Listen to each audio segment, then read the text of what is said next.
Welcome to Prague in the Czech Republic.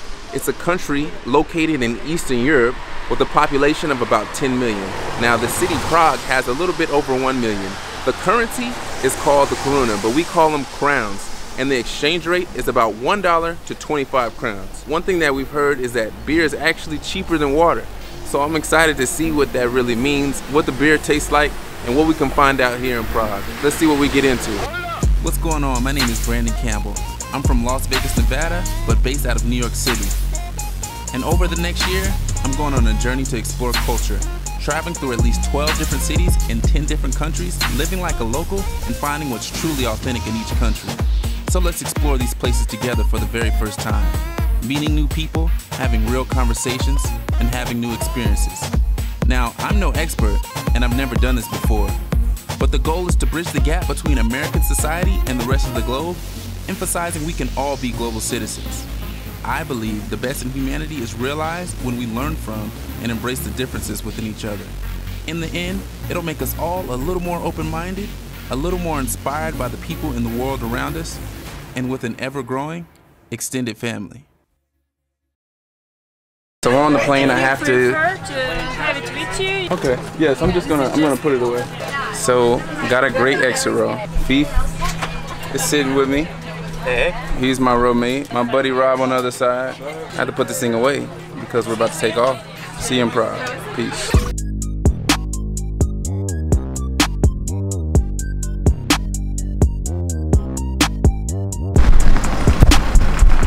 Is this thing on? Is this thing on? Right behind me, Prague, we're here. So after a long day, after some passport mishaps, we're here. So I'm excited to be here and let's see what we can find out. Let's see what we can learn while we're in Prague.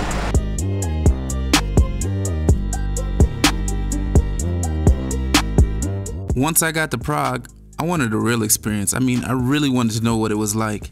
So I sat down with two locals to give me the traditional Czech experience. So after a short tram ride and a little bit longer bus ride, I got an opportunity to talk to Bara. She's a 24-year-old local, born and raised in Prague.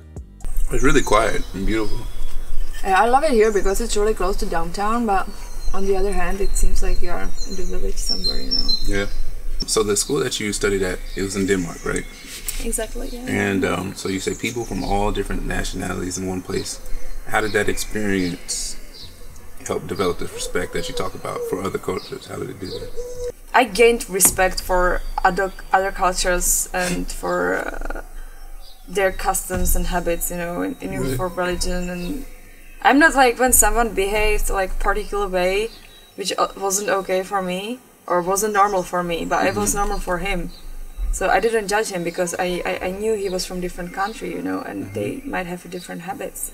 Most of my friends, they didn't study outside. They just stayed here in the Czech Republic. And sometimes it's hard for me to understand and to communicate with them because I don't share this Czech mindset anymore because I'm influenced by these different cultures. You know, because Prague is very liberal, but Prague gained it because of the foreigners, you know. We also had to learn how to live with those people, you know, because due to our communist history and due to the fact that we couldn't travel before 1989.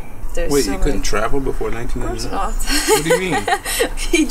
The borders were closed, so we just couldn't travel like to Western countries at all. Your borders were? Yeah. Really?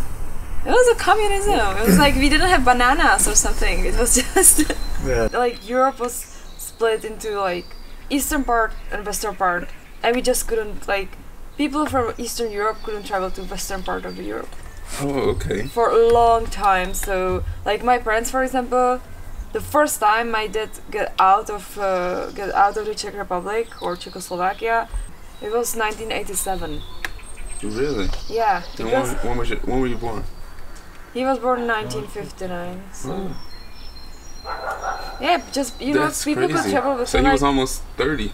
So I know, like, I was learning the other day that Prague used to be one of the richest places in the world. Prague was twice capital of Holy Roman Empire, and this is why we have so many beautiful buildings and architecture and history. And actually, everything was destroyed after the war, and then 1968 was occupation from Russia, and right now we are just trying to get over and just. So, how do you think? Do you think that Prague can ever, like, kind of recapture that prominence that it had? Like, how do you think? Well, it's happening. Prague is growing like super fast. I mean, I can see it because I wasn't here for like 3 years when I was in Denmark, you know, and I came back and I was so surprised, like, what's happening here. Like, so many international companies came, so many startups, you know, co-working spaces, hubs. If this is going to continue, maybe we can catch up in the future, but I don't think. Maybe my kids will experience it, but definitely not me. Since we'll have an opportunity to go see your grandmother later in the month. Yeah, sure. I think we'll have an opportunity to like continue having conversations. But of course, thank you and your family for welcoming me to your home. So I would say thank you to you, and then thank you to your parents. So I say děkuji and děkuji vám. Exactly. You got it. That's awesome. Yeah. Exactly. You want ice cream? What? Of course I'll have some ice cream. After speaking with Bar, I wanted to speak with someone with a little bit different perspective. Someone that was born before the fall of the communist regime and remembered a little bit more of what it was like. So I was excited to see what Teresa had to say. Thank you so much for being willing to have a chat with me today.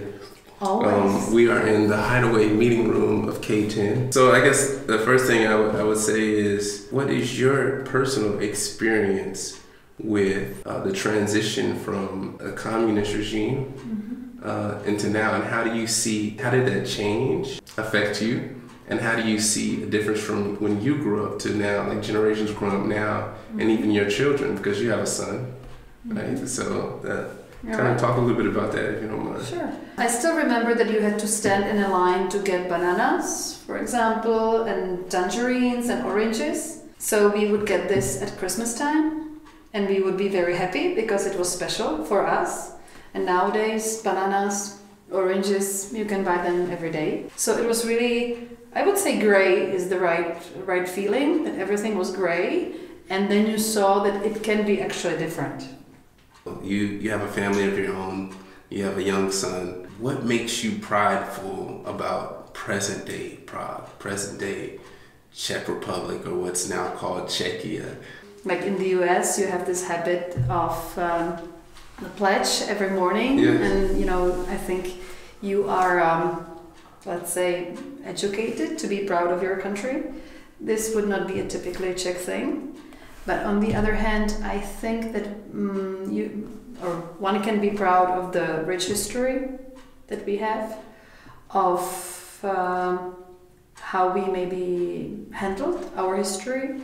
And I think, or this is at least my impression, that Prague is becoming, it's still like trying to be better, more open. But I want to know personally, Teresa Hanova, like, what makes her happy and her prideful about Prague? Like, instead of, you know, there's certain things, not, you know, generally what other people think as a nation, but what makes you, it's difficult to from your say. experience? You know, it's home. For me, it's home. I have never lived anywhere else. And although there are beautiful cities in the world, for me, Prague, coming back to Prague, is like, wow, I forgot how beautiful it is. And, you know, so for me, it's really, it's been home for almost 40 years.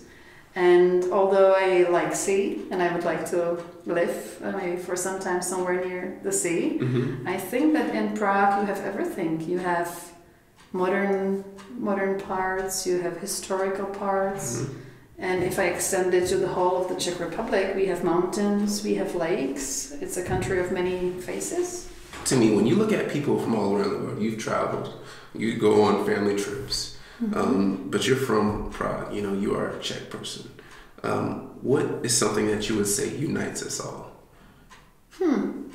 Like the more I have traveled and the more foreigners I've met, I realized we are all the same. and there are people who you get along with and people whom you don't. But still, I think if people are just in a very closed community and they don't want to learn something more, they have this prejudice and the idea, you know, us and them. But the more you travel, the more the boundaries stop existing. And if you listen to people and, you know, you approach things with open heart and eyes, I think you realize that you are home everywhere.